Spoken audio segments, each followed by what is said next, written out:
Olá pessoal, sou o professor Felipe e nós vamos na aula de hoje resolver alguns exercícios. 1. Dentre todos os retângulos de perímetro 20 cm, determine o de área máxima.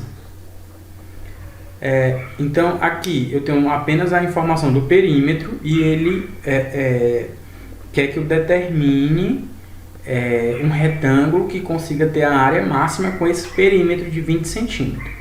Então, eu vou desenhar inicialmente a figura para poder ficar fácil o entendimento.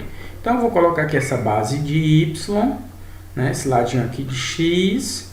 Como é um retângulo, esse outro ladinho aqui tem x, esse daqui é y. E o perímetro é 20. Como o perímetro é 20, mas eu não sei as medidas, eu vou somar todos esses lados aqui que eu nomeei. Então, x mais y igual o perímetro que ele deu de 20. Somando aqui, eu vou ter 2x mais 2y igual a 20. Como todos os termos aqui eu consigo observar que eu consigo fatorar tudo por 2, dividir tudo por 2, né, para facilitar minhas contas. Então, eu divido todo mundo por 2, 2x dividido por 2 é x, 2y dividido por 2 é y e 20 dividido por 2 é 10. Certo? Tendo isso, agora, essa aqui é meu perímetro e agora eu vou calcular a área. Basta eu multiplicar a base, né, dessa figura, a base vezes a altura, e essa é a minha área que eu quero descobrir. Pronto. Então, eu tenho um sistema. Esse sistema, eu vou fazer uma manipulação para eu poder conseguir substituir a primeira na segunda. Então, eu vou preservar aqui o y e colocá-lo em função do x. Então, fica y igual a 10 menos x. Fazendo a substituição, né, eu vou pegar essa segunda e ao invés de colocar o y, eu coloco a minha expressão que eu acabei de descobrir. Certo? Eu vou fazer a distributiva, x vezes 10, 10x, x vezes menos x ao quadrado igual a a. Organizando aqui, para ficar na ordem que a gente conhece, né, das funções, equações de segundo grau, menos x ao quadrado mais 10. Então, só coloquei ele aqui desse lado igual a a, que é minha área. E agora vamos analisar, porque no caso ele quer uma área máxima. O que está associado a esse conteúdo aqui, por ser uma função do segundo grau, uma função do segundo grau, equação do segundo grau, e está relacionado a máximos e mínimos. Então, mas vamos ver, se ele quer uma área máxima, né, então ele provavelmente a gente vai ter que calcular o vértice, né, para saber o ponto máximo. Mas antes disso, vamos analisar aqui. O coeficiente aqui A, ele, né, é menos 1, que é menor do que 0. Quais são as conclusões que podemos tirar daí? Que o gráfico tem a concavidade para baixo e é um ponto de máximo, certo? Então, é um ponto de máximo. Então, esse conteúdo aqui está relacionado com a nossa função quadrática, máximos e mínimos. Então, vamos calcular o vértice, que é o ponto de máximo no caso. Então, o vértice é formado por duas coordenadas, x do vértice e y do vértice. O x do vértice é menos b sobre 2a e o y menos delta sobre 4a. Vamos lá. O x está associado ao lado, né, ao lado desse meu retângulo, e o y está associado à área. Por quê? Está aqui, ó, para a gente observar que o x dependendo, né, a área é em função dos lados. Aqui, por exemplo, aqui é minha f de x, né? Então, à medida que eu altero os lados, né, eu altero aqui a área. Então, vamos associar o x associado ao lado e o y à área. Daí, então, eu vou precisar calcular apenas a coordenada para saber o lado, né? A coordenada x. Então, x do vértice é menos b sobre 2a. O b é 10, com menos a fórmula fica menos 10, 2 vezes menos 1, que é o a. Então fica menos 10 sobre menos 2, que é igual a 5. Portanto, ele tem lado 5, certo? Então eu substituo agora aqui para saber o outro lado, que é o y. Então, para saber qual é o outro lado, y é igual a 10 menos x, 10 menos 5 igual a 5, certo? Então, eu já tenho os dois lados. Ele quer saber determinar o de maior área. Então, o de maior área vai ser o retângulo, no caso, que tem um dos lados iguais a 5 e o outro igual a 5. Então, o retângulo, né, de maior área, de perímetro 20, é um quadrado de lado 5, certo? E aí está a resposta. Isso é a resposta. Portanto, o retângulo de maior área possui lados iguais a 5, que é um quadrado.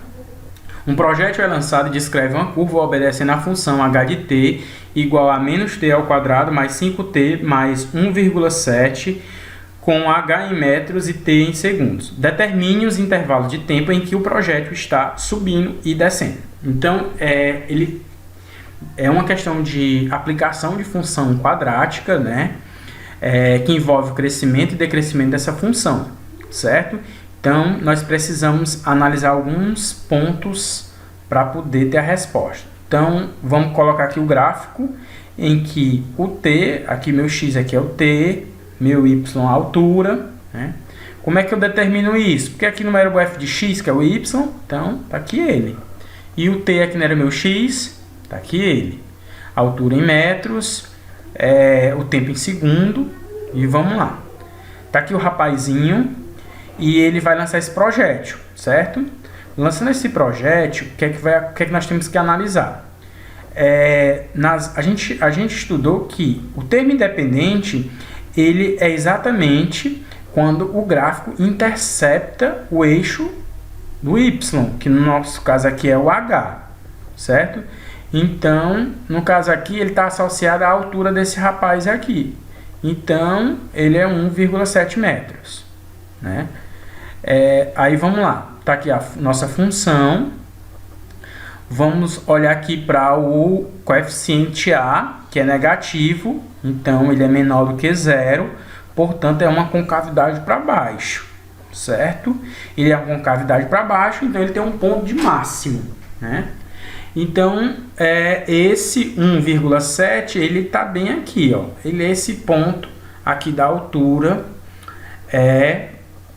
que toca aqui, o gráfico toca o eixo, no caso das alturas. E quando ele fizer isso, ela vai montar essa trajetória, esse projétil vai montar essa trajetória, certo? E ele quer saber exatamente, o que é que ele quer saber? Ele quer saber em quanto tempo, né? Ele quer saber em quanto tempo esse projétil passa subindo e a partir de quando ele desce. Até que tempo ele desce, né? Que intervalo ele sobe e que intervalo ele desce, certo? Então, isso é uma questão de crescimento e decrescimento, nós vamos precisar fazer esses cálculos. Sabendo que quando ele descer, ele vai chegar no ponto zero. Esse ponto zero aqui é uma das minhas raízes, certo? E no ponto em que ele deixa de crescer, deixa de subir e passa a descer, que é decrescer, vai ser exatamente o meu vértice, né? O meu ponto do meu vértice. Então, como é que ele vem? Ele vem subindo, né? Crescendo e depois decresce, certo? Então, vamos calcular aqui os pontos do vértice, né? As coordenadas do vértice. No caso, como ele está relacionando ao tempo, né? Ele quer saber o intervalo de tempo, não preciso calcular o y, né? Só vou calcular quem? O meu x aqui do vértice associado ao tempo. Então, calculando, ele é menos b sobre 2a, o b é 5, então fica menos 5 sobre 2 vezes menos 1, então fica menos 5 sobre 2, então ele é igual a 2,5. Então, o x do meu vértice está aqui, 2,5. Aí agora eu vou calcular o delta. Calculando o delta, fica 5 ao quadrado menos 4 vezes a vezes c, 25 mais 6,8, 31,8, maior do que zero. Então eu tenho essas duas, eu tenho dois pontos. Ele toca aqui, né? Ele vai tocar aqui e toca nesse segundo ponto. Vamos saber em que ponto aqui ele termina, né? Porque quando ele termina aqui, é nessa raiz que toca no eixo que é igual a zero, né? Quando o y for igual a zero, é nessa raiz aqui que ele para. Então, pontos importantes. Achei o meu x do vértice, quando ele para, né, de crescer, o projétil para de subir e ele começa a decrescer. Mas onde é que ele para? Ele para na minha raiz. Então, eu tenho que descobrir quanto é que ela vale. Certo? Então, vamos lá. X é igual a menos b, mais ou menos raiz de delta sobre 2a. Calculando aqui fica menos o 5, né? Mais ou menos raiz de 31,8 sobre 2 vezes 1. Então, fica menos 5, mais ou menos 5,6, aproximada, raiz de 31,8 sobre 2. E agora vamos calcular cada raiz. Primeira raiz, menos 5 mais 5,6 dividido por 2, menos 0,3. Né? E a segunda, menos 5 menos 5,6 sobre 2, dá menos 10,6 sobre 2, igual a 5,3. Então, eu tenho as minhas duas raízes, 0,3 e 5,3. Olha aí, ela deu realmente negativo, que é quando ela passa aqui, ó. Vou voltar para vocês verem que ela passa aqui, ó, num lado aqui que já está no lado negativo. Certo? Então, voltando. Agora vamos colocar os pontos de cada um. 0, o ponto 0. O x do vértice, né, que é 2,5, o tempo, 2,5 segundos. E vai parar no meu x2, que é 5,3 segundos. Certo? Então, ela vai fazer o quê? O projétil vai subir de 0 até 2,5 e vai descer de 2,5 até 5,3. E essa é a resposta. O projétil está subindo do instante 0 até 2,5 segundos e descendo do instante 2,5 até 5,3 segundos. Certo? E essa é a resposta.